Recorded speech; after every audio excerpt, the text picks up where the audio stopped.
وقيل للذين اتقوا ماذا أنزل ربكم قالوا خيرا للذين أحسنوا في هذه الدنيا حسنة.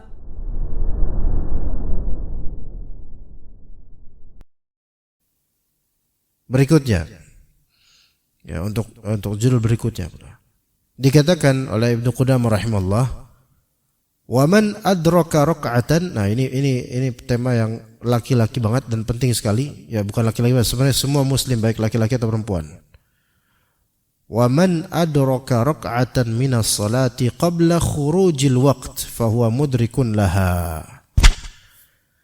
Dan barang siapa yang mendapatkan satu rakaat dari salat sebelum keluarnya waktu, maka dia dianggap mendapatkan salat itu. Nah, gini. Pokoknya stigmakan dulu dari awal kaidah bahwasanya parameter mendapatkan salat, parameter mendapatkan jemaah, parameter mendapatkan jum'ah ketika berhasil mendapatkan satu rakaatnya. Ana ulangi. Parameter dianggap mendapatkan salat, parameter dianggap mendapatkan jemaah, parameter dianggap mendapatkan Jumat itu ketika mendapatkan minimal satu salatnya. Gitu ya. Gitu. Nah, di sini man adraka rak'atan minas salati qabla khurujil waqti fa huwa mudrikun laha. Barang siapa yang mendapatkan satu rakaat dari salat sebelum keluar waktunya, maka dia dianggap dia salat itu. Artinya gini.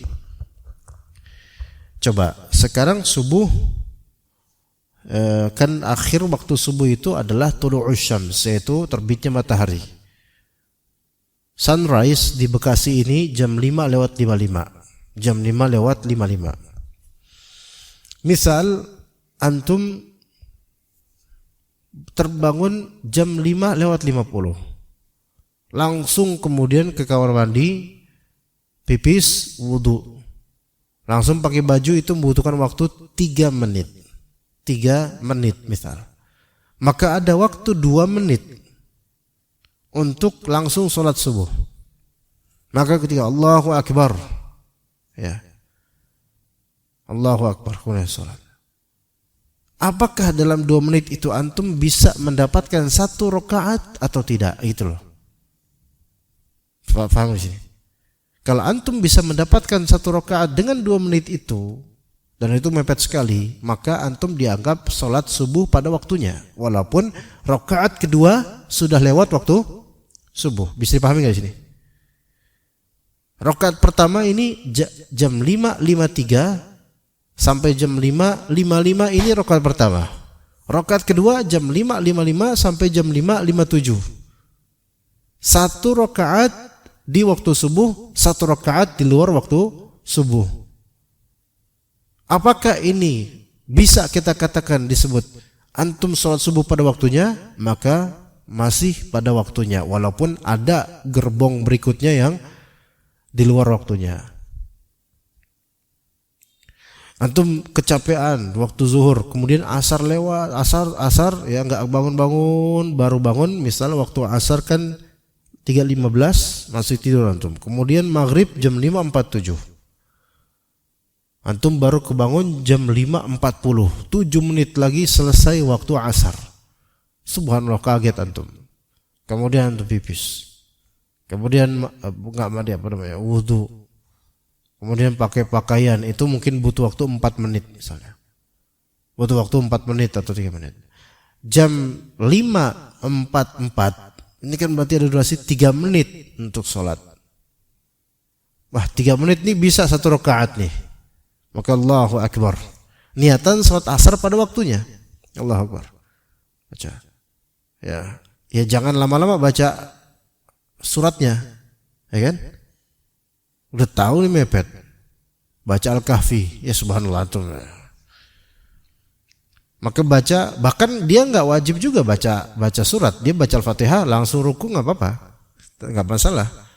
Baca ruku, I'tidal, sujud, duduk dalam sujud, sujud lagi, terus angkat deh, dia masih jam 5.46. Wah, alhamdulillah, berarti dia masih terhitung sholat di waktu asar. Nah, gerbong berikutnya yaitu rakaat kedua, ketiga, keempat di waktu maghrib, tapi terhitung ikut dengan pahala sholat di waktunya. Gitu. Namun kalau misalnya dia bangun, ini waktu akhir waktu asar jam 5.47, dia bangun bangun 5.45, subhanallah, istighfar langsung dia, belum sholat asar lagi nih, ya dia logika aja, 5.45 saya pipis dulu, wudhu dulu, pakai baju dulu 3 menitan. Ya udah masuk waktu maghrib dong, gitu ya. Maka boleh nggak dia nyantai dulu? Percuma saya mah kalau misalnya mau pipis dulu ini loh 3 menit lah, saya lihat-lihat HP. Lewat dong waktunya, Tapi dia nggak berdosa. Kenapa? Karena ya dia kalaupun bergegas pun tidak akan mendapatkan 1 rakaat dari sholat asar di waktunya. Maka ya udah kemudian dialihkan ke waktu maghrib. Dan di waktu maghrib, kalau dia ada kesempatan sebelum sholat maghrib untuk mengqadha sholat asar, sholatlah sholat asar cepat-cepat. Jadi pas azan maghrib dia wudhu, terus mungkin langsung di rumahnya dia mengqadha 4 rakaat. Kalau memang itu tidak mengganggu jemaah, gitu loh. Maksudnya nggak mengganggu sholat berjamaah. Tapi kalau menurut dia ini masjid cepat azan dan iqamahnya, nanti saya kelewatan sholat jemaah, maka ya udah dia bergegas dulu sholat jemaah maghrib. Setelah selesai maghrib baru dia mengqadha sholat asar 4 rakaat. Begitu, karena dia tadi nggak bisa mendapatkan 1 rakaat pertama sholat asar, gitu ya.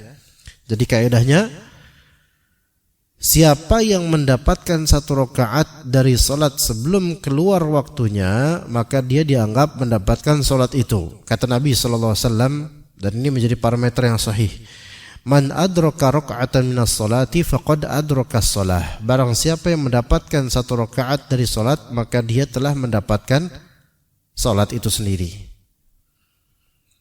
Dan dikatakan oleh Nabi SAW dalam riwayat lain, idza adraka ahadukum sajdatan minal asri qabla an taghruba asy-syams falyutimma salatah. Jika seorang dari kalian mendapatkan 1 sujud, nah berarti parameternya 1 sujud. Kalau udah sampai sujud, 1 sujud udah selesai, ini bisa dari asar sebelum terbenam matahari, maka diterusin salatnya. Wa idza adraka sajdatan min salati subhi falyutimma salatah. Kalau dia mendapatkan 1 sujud dari salat subuh, 1 sujud dari salat subuh, maka di sini jadikan parameter sujud ya, maka dia terusin salatnya. Artinya gini, kebalikannya gini, antum udah terlambat di akhir waktu salat asar, ya, dah cepat-cepat Allahu Akbar gitu, ya, Allahu Akbar ruku', sami Allahu liman hamidah, rabbana lakal hamd. Baru kemudian mau ke sujud tiba-tiba Allahu Akbar, itu maghrib. Gimana? Dia nggak mendapatkan apa? Waktu, nggak mendapatkan sholat asar. Berarti sholatnya ya udah, sholatnya bubar, nggak dianggap udah sholatnya. Mau terusin juga nggak ada nilai karena dia nggak mendapatkan apa? Nggak mendapatkan sholat, gitu. Ya, seperti itu ya. Nah, di sini yang nanti akan kita paham nanti. Untuk mendapatkan sholat harus 1 rakaat ini. Untuk mendapatkan jemaah juga ada. Mendapatkan jemaah ada Jumat itu juga 1 rakaat. Namun masing-masing. Kalau untuk mendapatkan sholat pada waktunya minimal paling ini 1 sujud dapat. Itu berarti dapat 1 rakaat. Kalau untuk mendapatkan jemaah yaitu rukuknya imam. Karena setelah imam ruku yaitu i'tidal, maka dia tidak mendapatkan rakaat itu, ya enggak? Kalau untuk mendapatkan Jumat yaitu minimal rukuknya imam juga di apa namanya di rakaat kedua. Nanti kita bahas. Dikatakan oleh Ibnu Qudamah rahimahullah, wa fi mudriki aqalla min raka'atin wajhan. Tentang orang yang mendapatkan lebih sedikit dari satu rakaat itu ada dua pandangan ulama yang berbeda. Di sini maksudnya adalah kalau antum mendapatkan kurang dari satu rakaat, itu kira-kira dianggap dapat nggak? Gitu, ya. Kurang dari satu rakaat, nerusin nggak gitu loh. Ini emang khilafiyah, tapi ini lihat di sini. Yang pertama, pada pertama, yakunu mudrikan laha. Dia dianggap dapat salat itu. Li'annahu idraku juz'i minas shalah, karena dia anggap dapat bagian dari salat. Artinya kalau antum salat asar di akhir waktu karena uzur ketiduran, baru kemudian i'tidal, tiba-tiba azan maghrib, dianggap oleh ulama ini antum tetap dapat salat. Terusin aja. Fastafi'i fi raka'ah, satu rakaat antum dapat, terusin aja. Ya. Ini pendapat pertama loh. Ya. Jadi disuruh lanjutin aja. Ini pendapat pertama. Namun wallahu alam yang lebih sahih adalah pendapat kedua. La yakunu mudrikan laha. Orang kayak gini enggak dianggap dapat salat. Ya berarti apa? Ya dia bubar salatnya. Udah, bubarkan, batalkan salatnya. Takhsisihil idrak bi raka'ah. Karena Nabi SAW mengkhususkan mendapatkan salat itu adalah mendapatkan satu rakaatnya. Wa qiyasan ala idrakil jum'ah, seperti Jumat. Oke, sekarang berarti kita ada 3. Mendapatkan salat dengan satu rakaat dengan parameter di sini yaitu sujud. Kalau dapat sujud maka dapat satu rakaat. Ya. Ini kasus yang tadi apa? Salat di akhir waktu menuju selesai waktunya. Kalau dia mendapatkan satu sujud di rakaat pertama, itu menunjukkan dia terusin aja salatnya. Oke. Itu satu. Ya, kalau ini jelas insyaallah ya. Atau kalau antum udah sampai sujud dan ternyata belum azan untuk salat waktu salat berikutnya, maka antum terusin salatnya. Karena salat ini semua rakaatnya dianggap sebagai salat pada waktunya, ngikutin rakaat pertama. Oke, itu satu. Yang kedua, masalah salat berjamaah.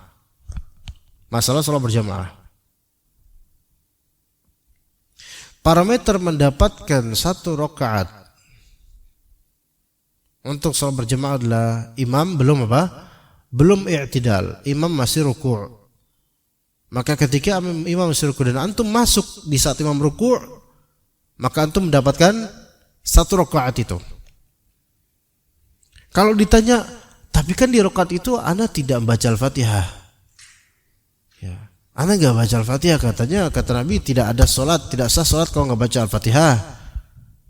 Lah tapi kan ana enggak baca Al-Fatihah nih. Tapi apakah dapat satu rakaat? Karena ada dalil yang mengkhususkan itu, Nabi SAW menyebutkannya. Ya, untuk orang yang untuk imam yang belum i'tidal, maka makmum yang masuk ketika imam lagi ruku' belum sampai i'tidal, maka orang ini, makmum ini mendapatkan satu rakaat itu walaupun belum baca Al-Fatihah.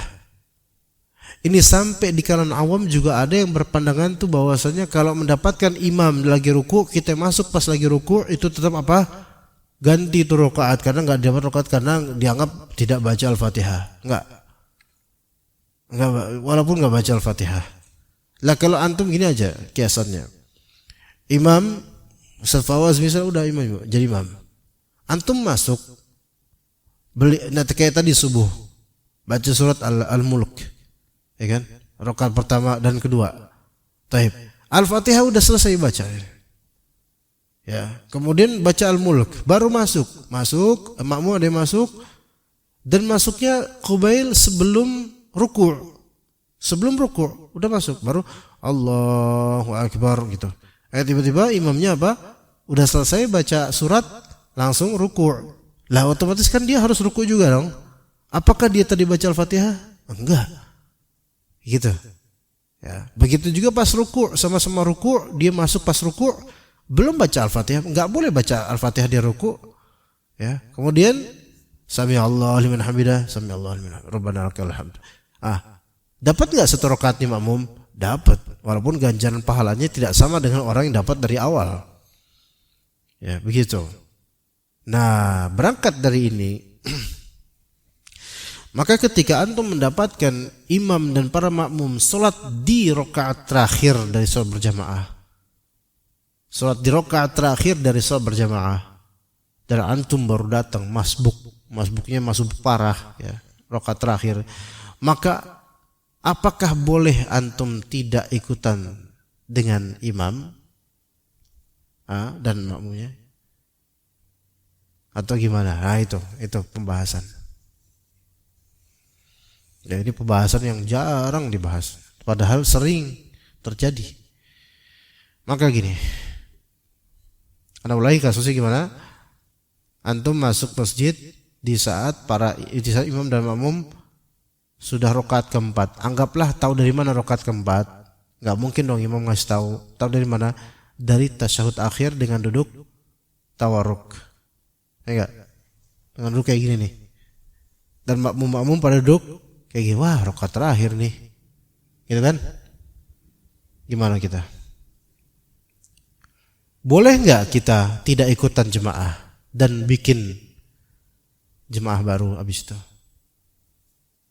Ya. Jawabannya boleh dengan beberapa syarat. Dengan beberapa syarat.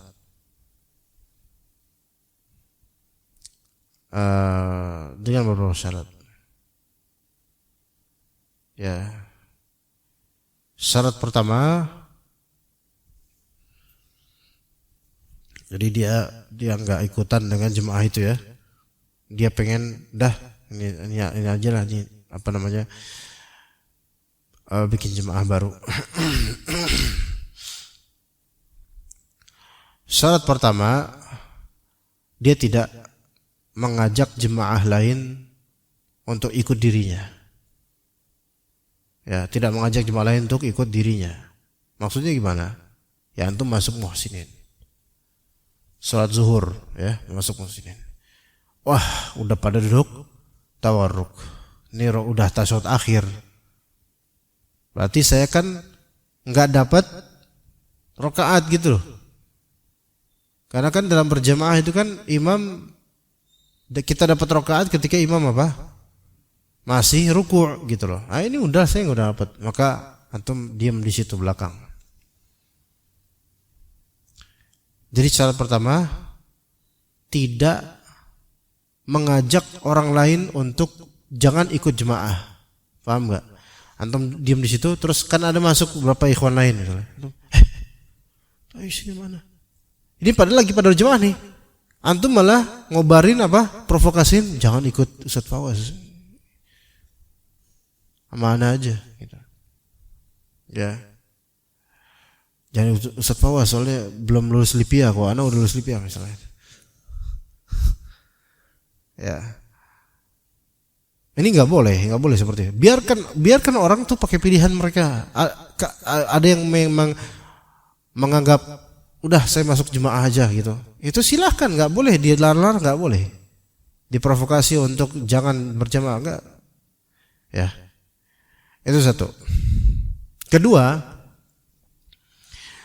dia tidak boleh memulai sholat. Karena ini kan imam rawatibnya Ustaz Fawaz di sini. Imam rawatib, imam pilihan di sini, imam udah settle di sini, di setting di sini. Dia tidak boleh memulai jemaah baru di saat jemaah ini belum selesai, nggak boleh. Nunggu sampai ya jemaah ini selesai, gitu loh. Nunggu, gitu. Ya. Tidak membuat jemaah baru sebelum jemaah lama selesai. Ya begitu. Syarat yang ketiga, diizinkan oleh imam. Diizinkan oleh imam. Loh, gimana izinkan? Imma diizinkan secara urf, yaitu udah biasa itu terjadi masjid ini, berarti dan imamnya nggak protes apa-apa, berarti ya udah lanjutan untuk sholat berjamaah baru. Atau ketika antum mau bikin jadi imam baru, ya antum di situ sholat. Kemudian antum suruh salah satu dari jemaah untuk qomat. Jemaah antum qomat. Allahu Akbar, kan gitu qomat disunahkan. Dan Ustaz Fawaz sebagai imam ngeliatin diem aja. Maka ini berarti ya membolehkan, ya udah lanjut. Kecuali kalau ada yang kuat Allah Akbar terus imamnya, imam rawatib bilang, maaf Pak, maaf nggak boleh ada jemaah lagi. Ini hak imam untuk mencegah, boleh. Iya, maaf Pak, jangan bikin jemaah lagi Pak, nggak afwan. Ya masbuk nggak boleh bikin jemaah di sini. Jemaah cuma satu imam di sini. Itu haknya. Ya jadi maaf Pak, sholat sendiri-sendiri aja, masbuk sholat sendiri-sendiri. Itu boleh. Ya. Untuk memberhakkan otoritas imam di situ sebagai imam. Tidak ada imam-imam dalam satu masjid gitu. Tidak ada imam-imam dualisme atau 3 imam dan seterusnya dalam satu momentum salat. Gitu. Itu boleh seperti itu, walaupun kalau itu diterapkan, wah itu susah hidup ya. Itu diterapkan, imamnya mencegah, nggak boleh ada imam selain saya di sini dan nggak boleh ada jemaah lain, nggak boleh bikin, walaupun saya nggak boleh, bubar semua, bubar. Itu nggak lama itu di wahana itu orang. Antum kalau misalnya mau kayak gitu bisa, kalau misalnya antum bosan di sini nggak apa-apa, gitu aja nggak apa-apa. Ya nggak lama itu. Ya. Tapi itu hak dia, boleh melakukan itu. Ya, jadi itu syaratnya 3 itu. Adapun kalau di masjid safar, masjid pinggir jalan, itu maklum. Kalau misalnya orang-orang bikin jemaah per jemaah di masjid terminal, masjid bandara dan seterusnya, maklum orang bikin jemaah-jemaah itu maklum. Dimaklumi gitu loh. Enggak bisa imam rawatib di situ kemudian mencegah orang-orang untuk bikin jemaah. Wah, itu bisa bintang 1 itu rest areanya itu. Ya. Bisa bintang 1 ya, hanya karena masjidnya gitu kan. Itu untuk jemaah. Maka kalau antum mungkin bisa dapat jemaah baru dan kemudian antum dapatkan, waduh udah rakaat keempat, udah tasyahud akhir, itu boleh antum tidak ikutan dengan kloter pertama dan pilih kloter berikutnya untuk ada sholat berjemaah utuh. Karena apa? Karena hakikatnya antum kalau masuk ke kloter jemaah awal yang sudah tasyahud akhir, antum sebenarnya nggak mendapatkan sholat berjamaah. Nggak ada orang sholat berjamaah. Begitu, ya. Seperti itu, ya. Ya, jadi kalau antum di muhsinin sholat zuhur, udah tasyahud akhir, imam sama makmum tasyahud akhir, antum baru datang, antum masuk, itu nggak dapat kategori jemaah. Enggak. Ya, kecuali kalau antum tepuk, ya maksudnya ada orang masbuk, diri lagi kan, setelah selesai sholat diri lagi, antum tepuk. Nah ini jamaah baru, antum sholat di samping dia, ya terus dia juga mengeraskan suaranya Allahu Akbar, sami Allahu liman hamidah, berarti antum jamaah di sini, sholat berjamaah. Begitu. Dan bisa jadi itu lebih afdol dibandingkan antum masuk di tasyahud. Bisa jadi itu lebih afdol gitu, bisa jadi. Karena antum masuk di tasyahud tadi di kloter pertama itu tidak terhitung sebagai berjamaah karena sudah lewat rakaat terakhirnya. Adapun antum bikin yang baru, minta yang masbuk ini jadi imam antum, itu dapat sholat berjamaah, begitu. Ya, itu jika antum tahu itu rakaat terakhir, ya, nggak dapat rakaat antumnya. Itu untuk jamaah. Bagaimana untuk mendapatkan rakaat terakhir di Jumat? Sholat Jumat. Parameternya apa? Kalau antum mendapatkan 1 rakaat Jumatan berjamaah, maka antum Jumatan. Tapi kalau antum tidak mendapatkan 1 rakaat Jumatan berjamaah, maka antum tidak dikategorikan Jumatan, melainkan zuhuran. Gimana itu? Misal, ini berapa contoh nih? Kasus pertama, ya, mungkin antum tidur ngeces, ya kemudian batal wudunya karena tidur nyenyak. antum keluar kemudian, antum keluar untuk wudu. Ketika keluar untuk wudu itu cepat-cepat singkat kan.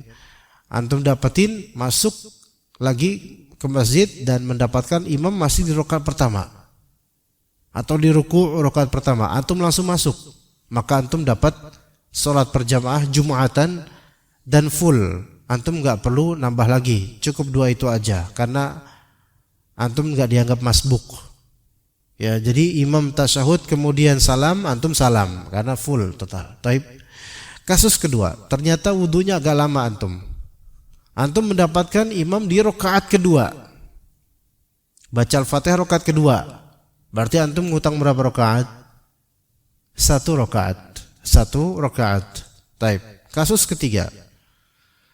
Antum wudunya agak lama karena pipis dulu. Ternyata imamnya cepat.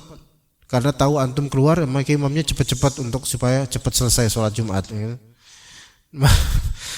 Nah, ternyata antum dapati pas masuk masjid, imam sudah sujud di rakaat kedua.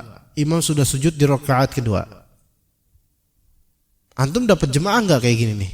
Dan antum tahu ini sujud rakaat kedua ini udah. Dapat jemaah enggak? Enggak. Dan dapat Jumat enggak? Enggak. Sehingga kalau antum masuk, fadl, kalau antum masuk ke shaf tersebut dan kemudian ikutan sholat, silakan. Tapi berapa rakaat yang antum harus penuhi setelah ini? 4. Paham di sini? 4. 4. Gitu. Ya. Faham ya di sini? Oke, clear ya insyaallah. Jadi kalau Jumatan antum baru masuk pas tasyahud akhir, tasyahud. Waduh, udah mau selesai ini mah. Ya, kalau antum memang mau tetap masuk dalam shaf karena enggak enak lihat orang-orang nanti, ya udah masuk shaf. Tapi niatan salatnya niatan apa? Zuhur 4 rakaat. Bukan 2. Enggak, antum enggak bisa 2 rakaat aja kalau gitu karena lewat Jumatan. Sama kayak salat Id. Sama kayak salat Id. Tapi enggak sama karena Jumatan ini nanti jadi zuhur. Kalau salat Id enggak bisa jadi zuhur. Ya. Tapi salat Id kan 2 rakaatnya. Parameternya apa? Antum dapat 1 rakaat, yaitu kalau imam belum i'tidal, yaitu masih ruku', itu maksimal, minimal. Maka kalau antum dapati imam ruku' di rakaat kedua, antum masuk ruku', maka berapa nanti yang harus antum penuhi? Tambahannya 1 rakaat, karena rakaat kedua udah dapat. Tapi kalau imam sudah sujud rakaat kedua, ya udah antum nggak dapat jemaah sebenarnya. Antum nggak sholat atau sholat sendiri habis itu ya silahkan. Tapi lucu aja sholat Id sholat sendiri itu kayak jomblo di hutan gitu, kayak sholat udah gitu orang-orang pada sholat, pada udah selesai sholat dia baru sholat sendiri seorangan. Dilihat dia orang-orang bukan merhatiin khutbah nanti, jadi merhatiin antum sendirian di situ sholat. Tapi ikut sholat berjamaah. Oke. Kemudian ditambah setelahnya apa? 2 rakaat sholat. Beda dengan Jumatan tadi ya. Kalau Jumatan tadi beda. Hati-hati di sini kadang-kadang ada orang yang nggak paham, dia kelewatan 2 rakaat, mendapatkan tasyahud akhir, dia masuk sholat 2 rakaat doang. Dia tuh nggak dapat Jumatan sebenarnya, nggak dapat sholat Jumat dia, nggak dapat sholat Jumat. Baik karena BAB atau karena uzur atau karena apa, tetap dia nggak disebut mendapatkan sholat Jumat. Ya, pahalanya mungkin ada karena uzur, tetapi untuk fikihnya dia nggak dapat sholat Jumat. Ya seperti itu. Wallahu a'lam. Ya, kita cukup sampai sini insyaallah. Terima kasih atas kalian antum. Barakallahu fikum jami'an. Semoga semua ini bermanfaat untuk anda dan juga antum. Wassallallahu ala nabiyina Muhammad wa ala alihi wa sahbihi ajma'in. Subhanakallahumma bihamdika asyhadu an la ilaha illa anta astaghfiruka wa atubu ilaik. Wassalamualaikum warahmatullahi wabarakatuh.